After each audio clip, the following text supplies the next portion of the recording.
So we couldn't have a more perfect transition to what you're about to hear about. Alan, where are you in here? Oh, back over there. You heard him talking a lot about personalization and in particular all the dynamic nature of things in email. So in this next panel, you're going to hear a lot about how email could or should be different for us to have those experiences within our inbox from a number of the people that are really defining a lot of that future along with Alan. So I won't be moderating this one. The moderator for this is Ros Hodgekiss. Sorry, hello. Oh. And she is the community manager for Campaign Monitor, which is of course an email, fantastic email service provider, marketing tool, and so forth, in a similar world to Alan's company, What Counts. But a lot, you guys do a lot on the consumer side. You have not 700 customers. I'm guessing you have a lot more, but a lot of smaller ones.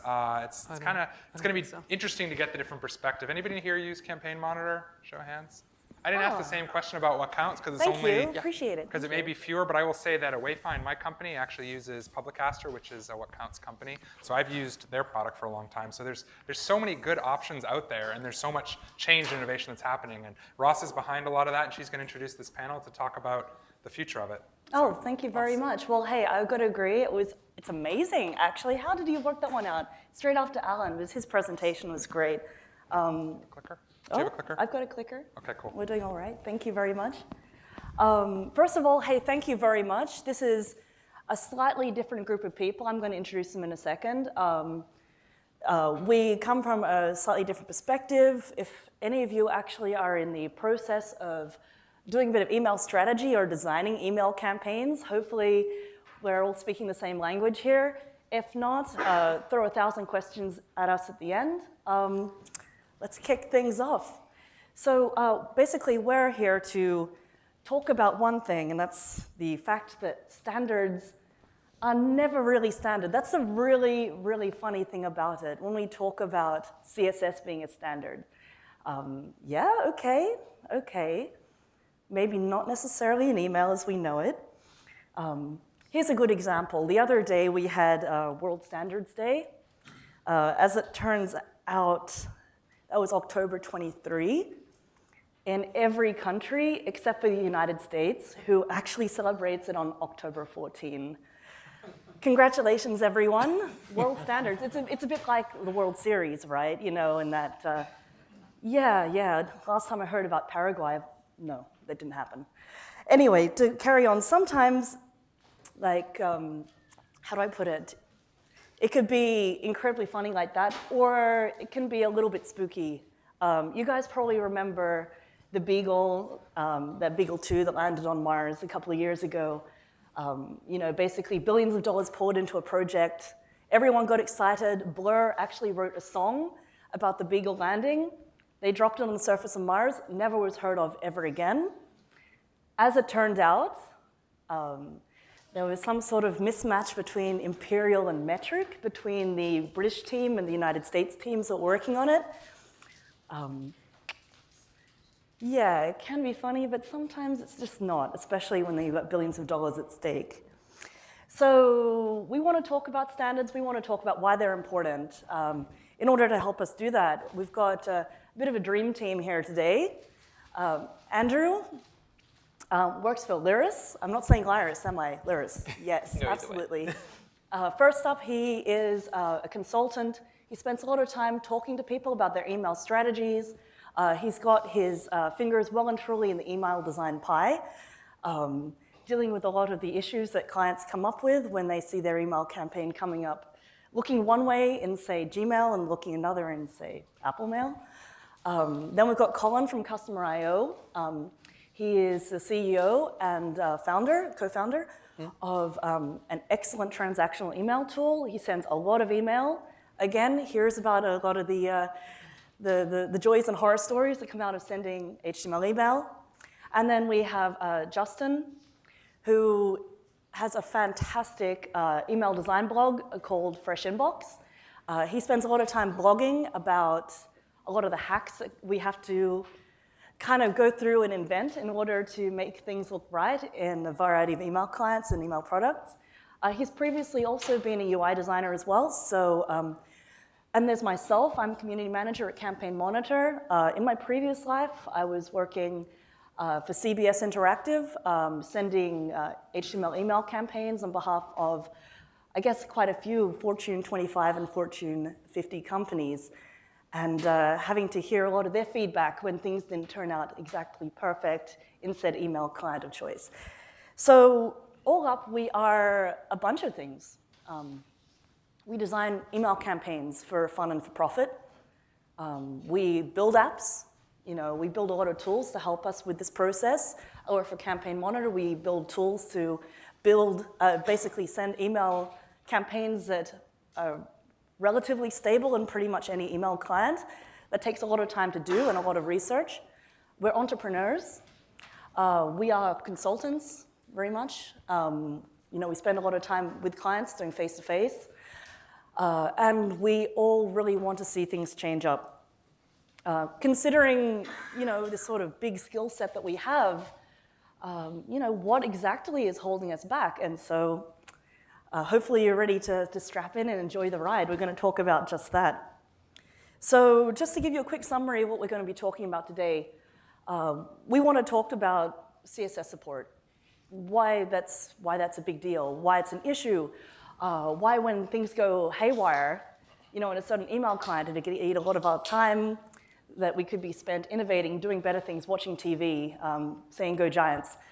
What can we as a community do about it? And I mean everybody that hits send on an email campaign, anyone that designs a tool for sending email, receiving email, what we can all do about it collaboratively. And I want to start talking. We have actually hashtag Let's Fix Email. We've actually had a big conversation prior to Inbox Love that I'd love you guys on Twitter to check out, where we have talked about rendering challenges and standards and things that we'd like to see made right. So hashtag Let's Fix Email. God, that's very, can I say, very, yeah, I know, that's very much my generation, isn't it, right? Yeah. All right, so without any further ado, I want to get started with talking about where we're at here today. This is day one. And I think to start off, Andrew, can you tell me about what is an email designer? What do they do? Right, so I know there aren't that many email designers here today, but I can tell you that there are dozens of us, literally dozens of us in the world today. No, actually, all joking aside, we're actually a fairly large and very passionate community. We even have our own email design conference, which has been put on for the last 2 years by Litmus.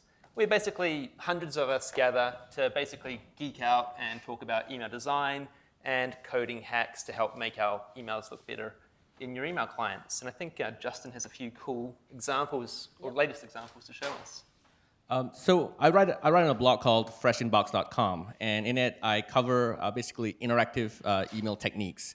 And when I mean interactive here, it's basically the content of the email actually interacts with the user in a way that almost feels like this JavaScript in email, only it's done completely in CSS. So one of the examples up there is by a retailer in the UK called B&Q. And they are sort of like the Home Depot of the UK. And as you can see, this example actually uses quite some pretty advanced techniques to enable interactivity. One of them is the ability to have a sliding carousel, and also the ability to have hotspots where users can tap on different hotspots and it shows content. And all these is done in CSS. That's why it's really, really cool. And for example, like one of the backstories is that one thing you can do is using the hover pseudo class. So the hover pseudo class on a regular web browser is when you hover a cursor over it. When you're on a touch device like the iOS or Android, it acts like a on tap or on click in JavaScript. And by hooking into that selector, you're able to respond to basically users touching on different areas of the email and then showing them more content. So this is pretty cool.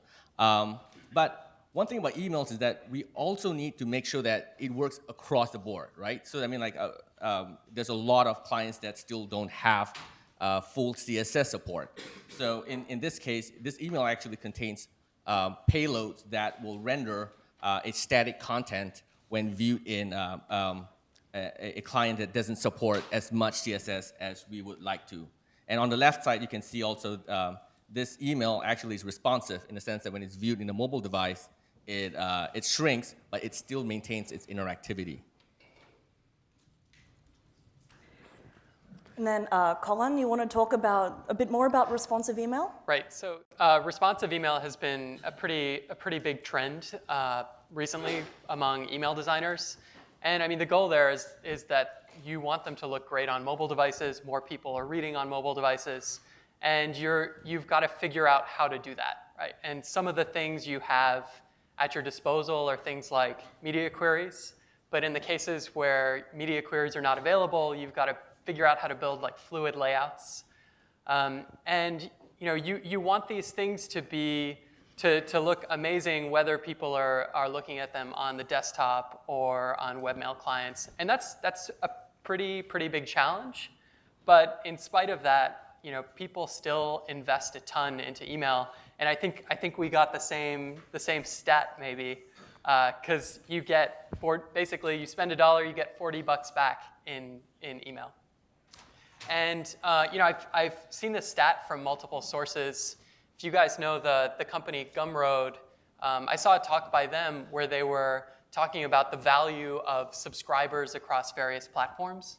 And basically, if you're an author launching an ebook, your email subscribers are worth way more than your Twitter subscribers, way more than your Facebook fans, and more than people clicking on a link on Hacker News or wherever you might be promoting your book. Your email list is worth gold. Everyone else is kind of meh. So email is an amazing tool for marketers, and that's why people are still investing in it and working around all of these quirks. So Andrew, we both heard this kind of curious quote that sort of summarizes our relationship as email designers with the medium. Yeah, absolutely. This is from the Email Design Conference, and this kind of sums up how a lot of email designers feel about their career. It's a underappreciated, table-based, hack-centric career often trash fire, but we still, for some reason, still love it. Yeah. And I think if we look at the day in the life of an email designer, you can kind of understand why we feel that way. So for me, this is a typical day in my life. I'll spend an hour mocking up a wireframe, maybe 2 hours doing the email design in Photoshop, another 2 hours converting that design into HTML. I'll then spend the rest of the day testing it and fixing all of the rendering errors that I've now found across all of the different email clients. And I don't know if that's typical for you guys, but I know for me, maybe I'm just terrible at my job, but... Well, I think both Justin and I have been kind of blogging about it for years, actually. This apparent very wide gap in CSS support between email clients. Can you tell us a bit more about that? Yeah, one thing that really happened with the introduction of the iPhone is that email grew up. Before that, basically, most email clients were pretty restrictive. So there was really nothing much you can do with emails. You just have kind of static emails. When the iPhone was released, basically, the client supported the full HTML5 CSS3 stack.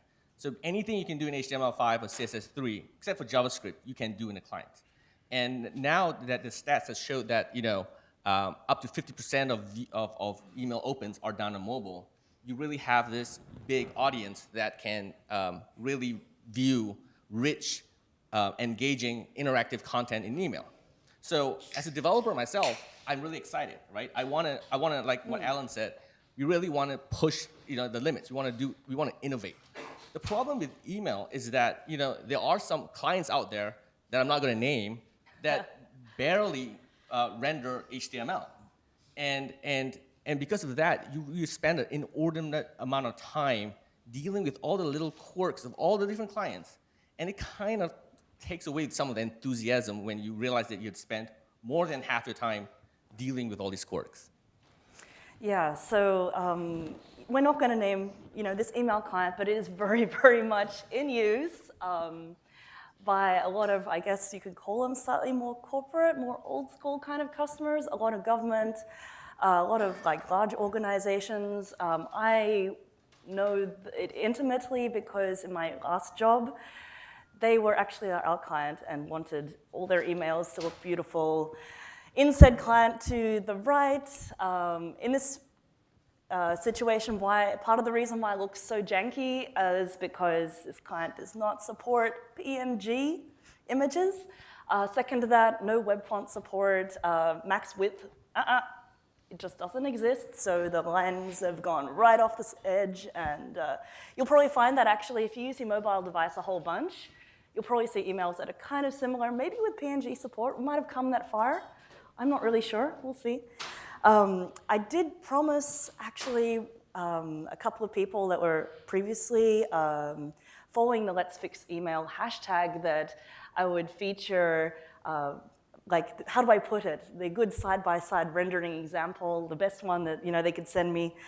I know we're going to be talking about inbox later in today, and I love Google, I love Gmail, but the rendering experience is very, very different. So, as these guys have mentioned, what happens when your client goes, what's happening on the left is not the same as what my mate is getting in mail on the right. What do you say? How do you explain that? In this case, it comes down to media query support. But it's quite a gap. This gap exists in a sort of it widens all the more when you start thinking about the different platforms that we're supporting as well. Email designers generally classify email clients as being fitting into one of three categories, being webmail, desktop, or mobile. These stats here are the sort of market share for each of the categories. There are so many platforms. There are, how do I put it, so many environments we're catering for. When you have a customer, a client who, for instance, how do I put it, always gets their email on the iPhone, and then somebody comes along to them in marketing and goes, hey, it's not looking the same in Outlook, then the email designer has something to deal with. When it's how do I put it, the sales guy comes along and goes, hey, it's not looking the same in Yahoo.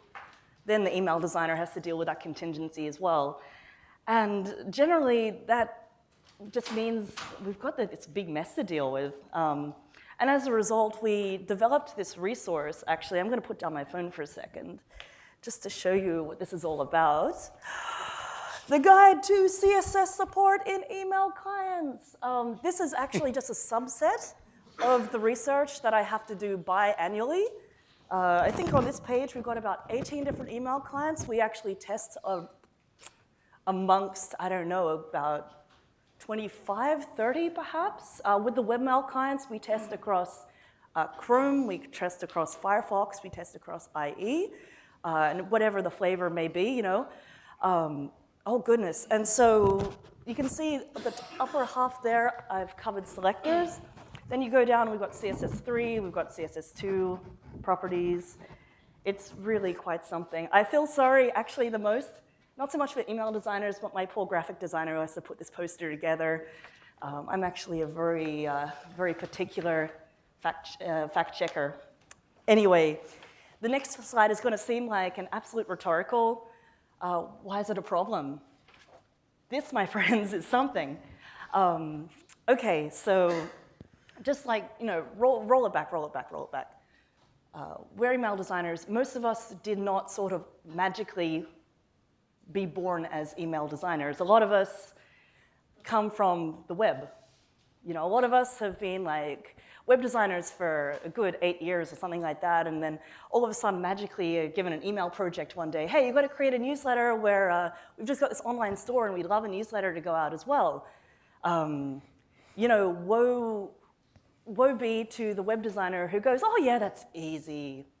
That's fine. It's just a bit of CSS, HTML5, let's just go to town, only to hit all sorts of interesting hurdles, only to hit blogs like Fresh Inbox or Campaign Monitor's blogs that primarily deal in the great world of hacks. Now, I love hacks. I love writing about hacks. You guys love writing about hacks too. It kind of gives us great job security. I think we'll be in the email design business for a while because of stuff like this.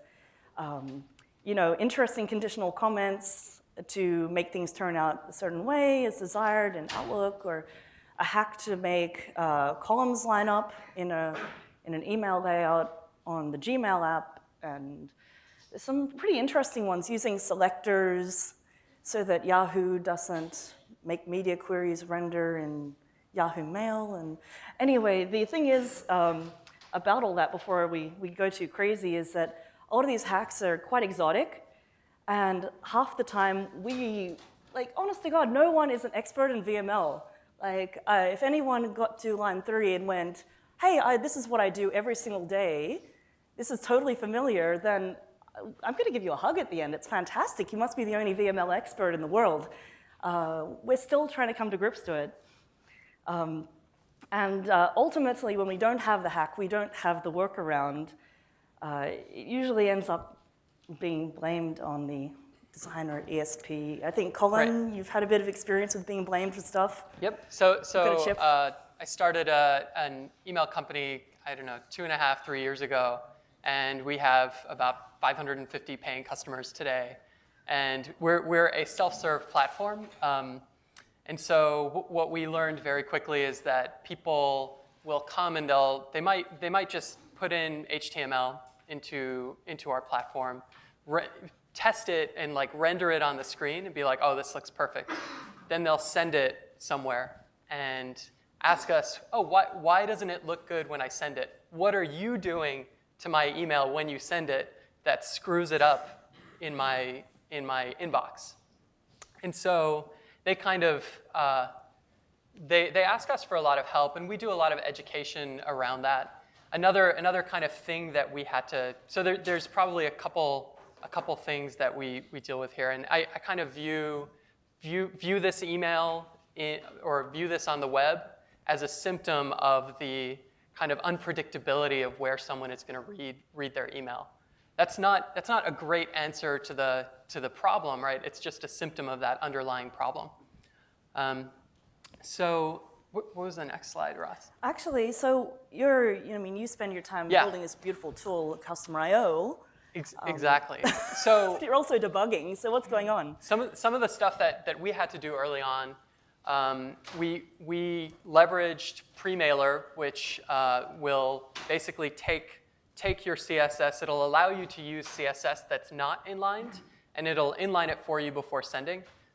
Campaign Monitor has their fork of Premailer. We have our fork of Premailer. CM. And there's sort of some stuff that I think we've probably both done to update that so that it does things right. But so you can't write your CSS and HTML the way you would if you were creating a web page. So once it gets sent, it's gotta all be inlined. The other thing is we use a HTML like a WYSIWYG editor that generates correct HTML5 HTML, but we have to basically reverse engineer that to make it generate HTML that's going to work cross-client in email. So there's all of this time spent making things that should work actually work in email. And that's time that we're not spending on doing the stuff that we really want to be doing, which is using data to help people send better emails, building better segmentation tools and better ways for people to actually design and build emails. That's a artificial barrier to entry to new email companies to innovate. And you just kind of spend all of this unexpected time dealing around the jankiness. I like that I've passed on jankiness to you. Isn't that a bit of a thing? Yeah, I stole that word from Yeah, you, Ross. right. Isn't it an Australian word? I'm not really sure. I don't know. I think maybe I just made it up. I have no idea. Anyway, look, we figured that this would be the right place to take, I won't say so much this argument, but this appeal, because you all develop beautiful cutting-edge products. You work on email clients. You receive a lot of email. And as Alan said before, you do receive a lot of, I guess, janky email. No one wants to send a janky email. Sometimes it's on purpose because shitty. Oh my. Technical term. Yeah, it's technically. There you go. Yeah, and I think a lot of the time, it's either people honestly, you can take the malicious argument that they don't care, but a lot of people do care. It's just that either they've come from this web background or some background, they just, when it turns up funny on, I don't know, said email client of choice, the gods are against them and it's a total mistake, or they just don't have time to test, they just have to get things out in a hurry, or, there's a myriad of reasons why an email can just turn shitty, effectively. So ultimately, we want to work together. We want to appeal to you, we want to give you some things to think about in the year ahead until next Inbox Love, and hopefully we're going to see a host of email clients and products that kind of embrace the values that we share ultimately. First of all, I think we want to talk about a couple of issues. Andrew, there's 2 issues in particular. I think starting off with pre-processing. Right. Can you so tell us about I'm sure that? a lot of you already know what a preprocessor is, but it's basically a filter that your email passes through to remove any dangerous items that could cause a privacy concern or anything that might make the email render in an unexpected way. Now, on local preprocessors, that's usually not an issue for us. It just removes things like JavaScript or Flash, for example.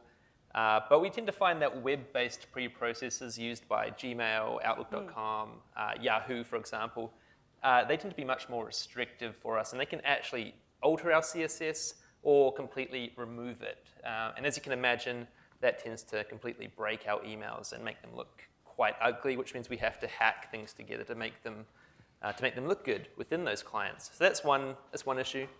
The other issue is to do with the actual rendering engines. So each email client obviously has its own rendering engine. Some of them are really good. So WebKit, for example, has great CSS support. It's used natively in a lot of the newer mobile devices like the iPhone and Android phones. And like I think Justin mentioned before, we can do a lot of really cool stuff with that advanced rendering engine. However, there's also other rendering engines which aren't so advanced, such as Word or even a rich text editor, which just weren't made to render HTML. So those are 2 issues that we have. And kind of my idea was maybe for preprocessors, we could look for support for the web-based preprocessors at least, for non-threatening CSS elements that aren't going to cause any privacy concerns, but are going to save us email designers a lot of time. And the other idea was basically standard implementation of a modern rendering engine across desktop and mobile clients. I would suggest WebKit, but whatever is modern and supports CSS, we would love that, and I think it would make a huge difference for us. Yeah, and at least make it a little more of a level playing field, definitely Right. not as crazy and fragmented as it is now, I think, Colin, as well, you have an argument on the standards front as well. Yeah, I mean, so I don't know if you guys heard yesterday, I think it was yesterday, HTML5 is done after 15 years. So Oh, well done, everybody. awesome. Yes. But one of the things that we don't have is we don't have any standardization. I know there have been groups talking about it, but there's no standardization around what HTML should be supported in email. So what I would advocate for is just take the list of stuff in HTML5 and put check marks next to things and say, yeah, we'll agree to support tables. TR, TD, perfect. And then every email client should support that stuff, and you can have something like an acid test to say, like the browsers do if you've seen the browser acid tests, to say that, hey, this email, which is part of the HTML email HTML5 subset, right? Like that works. So that's my idea. I'd love to kind of see just more definition around what you could expect to support. I mean, obviously, Ros has an amazing thing. It would be nice to see just at least a base level agreement of like, you should be able to do these things. Yeah, I want to see by next year for like each of these CSS properties, just black circles, like it supports it, it supports it, it supports it. We can start with margin and padding. That would be really, really cool. And then we can work on from there, but please, And Justin, you're talking about near-term approaches. Go on. So personally, it's great to have better CSS support, but what I like to see is more consistent experience in the rendering of the email. the really weird part about emails right now is that not only are some styles not support, there's also some styles that are kind of changed or dropped arbitrarily. Like in Gmail, for example, the height property is converted to min height. And then in Outlook.com, you'd have, it supports background color, but it doesn't support background images. So there's this really weird, uneven support and behavior across clients. And I really would like the community to come together and sort of say, look, we're gonna stop being really strange about all our support, and at least have the experience to be a little bit more consistent. And on the other part, I'd also like to support is more support in is documentation. Google, Yahoo, Microsoft, you guys have great API and developer programs, right? You got Outlook API, you got Gmail APIs, and key to all these programs are documentation, great documentation, right? As we've seen earlier today. But when it comes to email rendering, there's absolutely nothing. We are all forced to Google up and search for, like why this email is not rendering on Yahoo Mail, or why is this extra space appearing on Outlook. It'll be great for, like, if you guys want to have your own little blend of behavior in your clients, document it. Raise our hands. How many people currently using the Outlook, Gmail, Yahoo APIs in your apps? All of them, or? Anyone. Raise your hands. How many of you who has apps that send emails? All right. So as you can see, the benefit of of a more consistent and documented rendering is going to be really beneficial to all of us here. Yeah, I think what you're talking about. As soon as someone signs up with a Yahoo email address for your app, you are using Yahoo's email rendering API, right? Whether or not you're choosing to, and as a designer, there's no you kind of have to look for all of the quirks that other people have found, rather than Yahoo saying, hey, this is why we don't support this, or these are the things that are available to you. So what can the rest of us do, those of us who don't build email clients? I would say, experiment more with your emails. Now with mobile becoming more than 50% of users, you want to make sure your email looks great. But more than just using responsive design to make sure your email looks really good in mobile, you can start adding these interactive capabilities. Because email really is the original viral mechanism. When more people see you put cool stuff in your emails, more people want to do it. And when more people start trying to implement all this cool stuff, they'll run into the issues that we all face, all these kinds of jankiness. And then they will start, being more vocal. And then maybe then, the email client folks will start, listening and accommodating these issues that we face on a day-to-day basis in email. And I'd say, finally, Andrew, Right. you're talking to people. Exactly. So like I mentioned before, there's hundreds of email designers out there.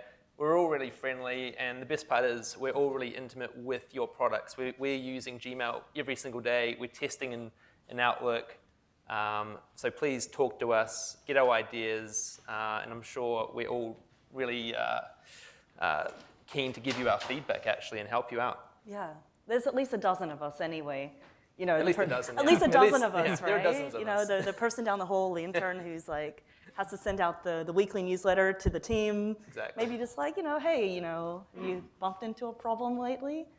Just saw these guys spent 40 minutes talking about it, So yeah, on that note, really, we're here to talk. We're here definitely to begin a conversation, to talk about, we've spent quite a bit of time, talking about the issues that we have with really uneven CSS support. We've created posters which you're more than free to pick up afterwards. We've got a little break, so I think after the Q&A, come flock us.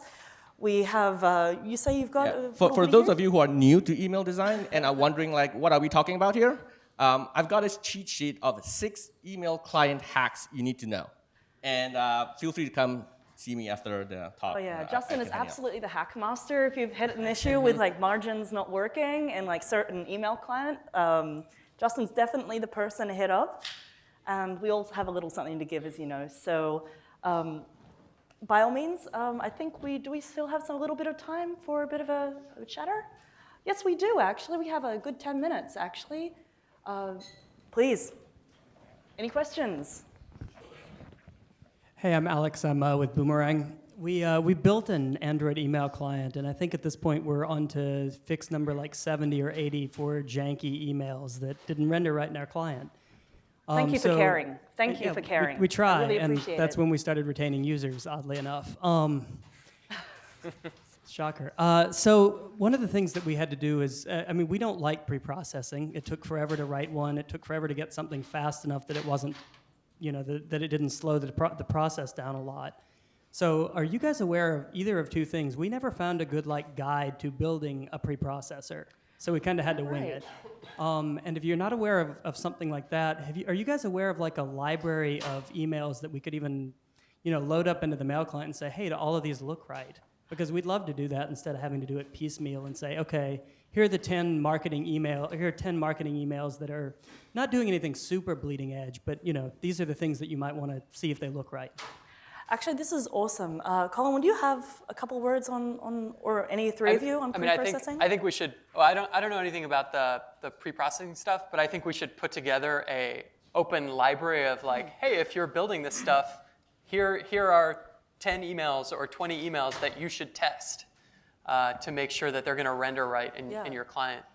I did like the idea of the acid test. That's actually something we could work on, like all four of us, and basically the email design community as a whole. There was an acid test previously.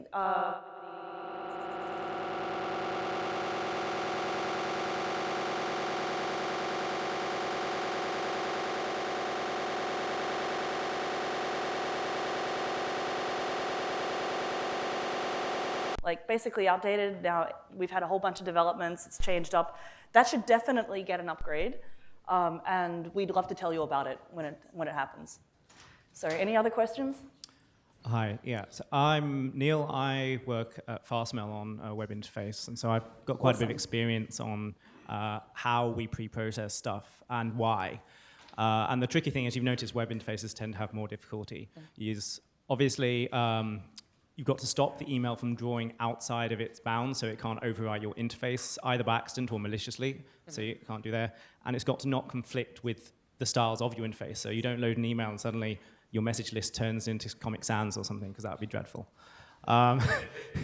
So I think I'd echo, the main point is we definitely want to support as much as we can do safely, but really we need test emails for that. We need, you know, an acid test set. I've got the acid test up here, the one that you were talking about, the old one, but it's 5 years old. This particular version I sent to myself was 4 years ago. I haven't seen anything else since. It's only if stuff breaks, people let us know, we'll try and work it out. So that definitely to me is the number one thing, is getting a test suite of emails we can work against. The other thing I wanted to say was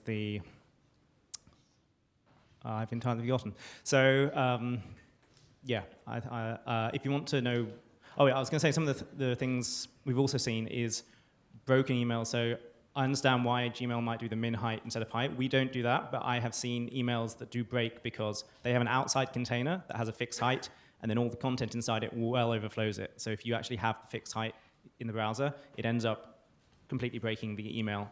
I don't know why people send broken email like that, but they do, and users also complain if that breaks. And you can pick either way what you want to do about that. So those are the sort of problems you're also trying to deal with in this. But come talk to me later if you want to know more about that.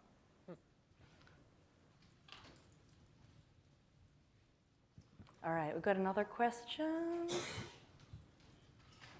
Oh, hey, I'm Prashanti, and I'm coming from the AOL Mail team, and I was super happy to see that we got the best support there in your CSS, wish list. But in my experience, most of the times the pre-processing is done as a sanity check. When we discover a security vulnerability, we go and fix it because there are hackers who are trying to take advantage of the loopholes Yeah. that comes as part of your front-end code. But in your research and in your conversations with other providers, what else do you guys see as the reasons why the pre-processing is done or why certain elements are being dropped or stripped? Have you found anything interesting by talking to the different email clients as to why this is being done, why certain attributes are not being supported, or why it's getting stripped down? I can handle that. I've tried talking to all the different providers, and it's very opaque. Nobody wants to talk about exactly why they're doing certain, changing styles the way they are. And again, I totally understand why it needs to be done. I just hope that at least maybe the three main providers in Yahoo, Microsoft, and Google collaborate on the kinds of support. So then it's not this ad hoc, troubleshooting on every single platform kind of thing. You think like if somebody said, okay, this is safe, then the rest should basically adopt that as well, that kind of thing? I think maybe you could have a private conversation among three of you saying, okay, this is why we don't do that. We don't want to tell anybody that, but this is why we don't do that. And then at least when you guys build the support, it's consistent and not, just. Do we have any mailbox providers in the audience that willing to be put on the spot to add anything to why they're pre-processing or? Anybody? Brilliant. Hey, this is Very Ben brave. from MapMail. Yeah, we pre-process a bunch, but I think people should just use iframes more for webmail and just put the content in the iframe and just Yeah, right? Just let the browser deal with it, right? Wouldn't that be fun? Any other on that side? Wait, so what? Yeah, Why right? don't people use iframes more? So yeah, we have done that before in the past, but there are a few problems with it. Firstly is a big performance problem. So if you're doing a conversation view and you're displaying multiple emails at once, they all need to be in a separate iframe. Iframes are really heavyweight. We found people with especially largest 20 plus messages in a conversation, or even 100 messages in a conversation, pretty much kills the browser for many seconds whilst you're waiting for those all to initialize and load. Whereas if we take them out in the iframe, we can load all of that content instantly.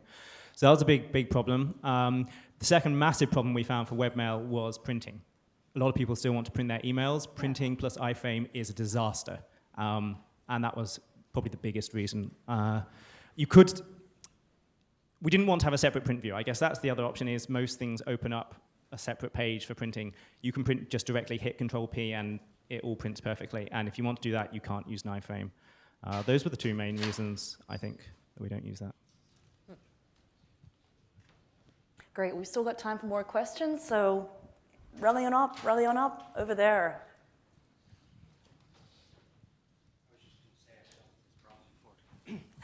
I was just going to say that I've dealt with this problem before. Somebody asked if there was a reference. There's actually a Python library and a Perl component that do pre-processing. So if you're looking for an example of how to do it, that might be a resource. I went looking, and this was a couple years back, for a good guide on how to implement your own preprocessor. I couldn't find a thing. What I could find were hundreds of articles talking about very specific examples of ways people fooled the preprocessor to break out of it and do something malicious. And the problem was, as a developer, going in and trying to build something that could strip out all of that, you almost end up with this mentality of get rid of everything because you don't want anything to slip through the cracks. You're afraid that if you trust, for example, certain CSS elements, maybe they figure out a way to modify it and embed something so that you think you're allowing a certain CSS property through, but in reality you're allowing a different one, things like that. So it's a really tricky problem, and if anybody who's actually studied it, like the Fastmail guys, put together a good white paper on what you should do in terms of pre-processing, it would probably be very valuable. Absolutely. If someone does, seriously, get in touch with the Inbox Love crew, get them to pass on the message, let's fix email, something like that. Definitely please get the word out. That'll be so good. All right, I think we've got time for just one more question, actually. Anybody want to jump in? Otherwise, we can have a chat during the break. I think we're doing good. Cool. Thank you very much, everyone. Really Thank you. appreciate it. Right. Thanks to this crew.